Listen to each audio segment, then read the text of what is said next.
Assalamualaikum warahmatullahi wabarakatuh. Halo kawan-kawanku dimanapun kalian berada, saya ucapkan banyak terima kasih pada kawan-kawan yang sudah mendukung channel ini dengan menonton video kami ya.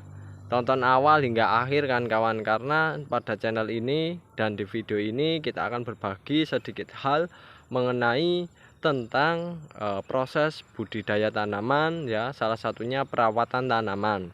Nah, jadi kawan-kawan, kita akan berbagi sedikit informasi mengenai perawatan tanaman. Nah, perawatan tanaman itu salah satu upayanya adalah yaitu pemupukan. Nah, pemupukan ini yang jelas memberikan suplai ya, unsur hara terhadap proses budidaya tanaman, entah tanaman cabai ataupun tanaman eh, palawija dan lain sebagainya. Dengan diberi pupuk, harapannya adalah suplai unsur hara kepada tanaman bisa optimal sehingga pertumbuhan dan perkembangbiakan tanaman bisa maksimal pula kan kawan. Nah, oleh sebab itu kan kawan, dalam proses budidayanya perawatan tanaman ini cukup penting ya. Salah satunya adalah pemberian pupuk secara konsisten. Nah, pupuk yang diberikan apa? Yaitu adalah salah satunya pupuk organik cair. Nah, bahan untuk pembuatan pupuk organik cair apa? Yaitu adalah salah satunya air kelapa. Ya, yang dimana air kelapa ini saya saranin bagi kawan-kawan dalam proses pemberian pupuk organik cair. Karena dalam pembuatannya salah satu bahan baku yang bagus adalah air kelapa. Mengapa demikian? Karena air kelapa adalah bahan baku yang mengandung berbagai macam jenis unsur hara yang bisa dan dibutuhkan untuk tanaman budidaya kita kan kawan. Karena di dalam air kelapa tersebut terdapat 12 kandungan unsur hara. Nah, saya belum lama ini juga membaca bahwasannya air kelapa kawan-kawan itu sangat bisa mempengaruhi tanaman yang kita budidayakan. Salah satunya dipergunakan sebagai zat perangsang tumbuh. Jadi ketika air kelapa itu dipergunakan bisa merangsang tanaman untuk tumbuh ya pada fase-fase vegetatif. Nah, zat perangsang tumbuh itu salah satunya dampaknya terhadap fisiologi tanaman, yang dimana klorofil pada tanaman itu jauh lebih baik dan lebih bagus ya kan kawan. Dalam artian kalau tanaman itu ya, kalau secara dilihat secara fisik itu jauh lebih hijau ya kan kawan. Nah, zat klorofil ini kan sangat mempengaruhi terhadap proses fotosintesis kan kawan ya.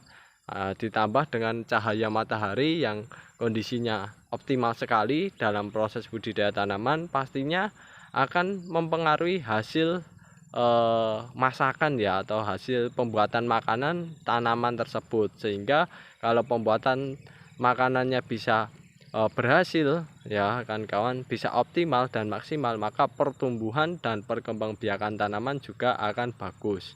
Nah, salah satunya mengoptimalkannya itu adalah dengan cara ya tadi, dengan memberikan air kelapa pada bahan baku pembuatan pupuk organik cair kan kawan, semacam itu.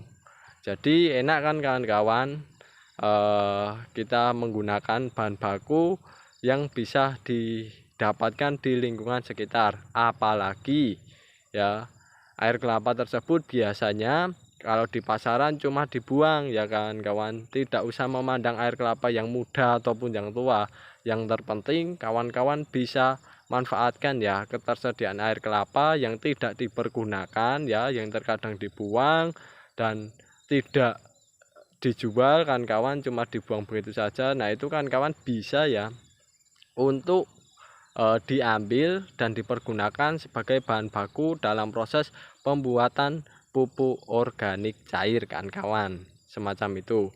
Semakin banyak semakin bagus ya, tapi dalam proses pembuatan saya ingatkan, kita pikirkan biaya produksinya juga. Dalam artian gini kan kawan, kawan-kawan dalam pembuatan pupuk organik cair ya, kalau bisa semaksimal mungkin ditekan ya untuk air kelapanya untuk tidak membeli ya. Jadi air kelapa kita ambil yang gratis-gratis saja, kalaupun membeli yang murah saja kan kawan. Semacam itu. Jadi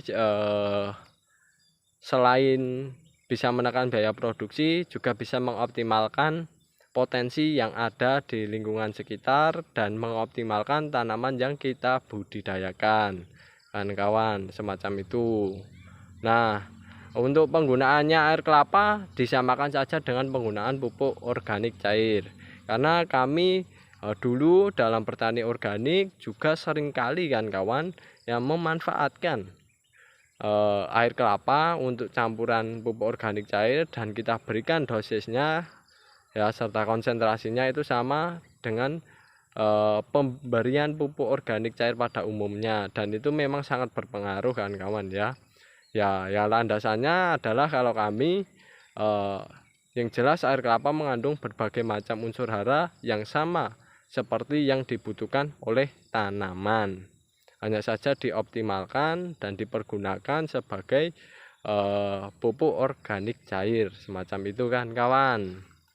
Nah, kalau untuk hasil penelitiannya itu yang saya baca itu pada tanaman kina ya, yaitu adalah pengaruhnya terhadap tanaman kina yang dimana bisa dipergunakan sebagai zat perangsang tumbuh ya, yang salah satunya bisa memberikan dampak pertumbuhan terhadap tanaman tersebut, semacam percabangannya, diameter batangnya, daunnya ya, tinggi tanamannya. Nah, semacam itu kan kawan ya. Dengan parameter semacam itu, dengan pemberian dengan pemberian air kelapa dengan konsentrasi berbagai macam uji coba ya konsentrasinya, nah itu mereka bisa menghasilkan pengaruh ya air kelapa terhadap tanaman kina.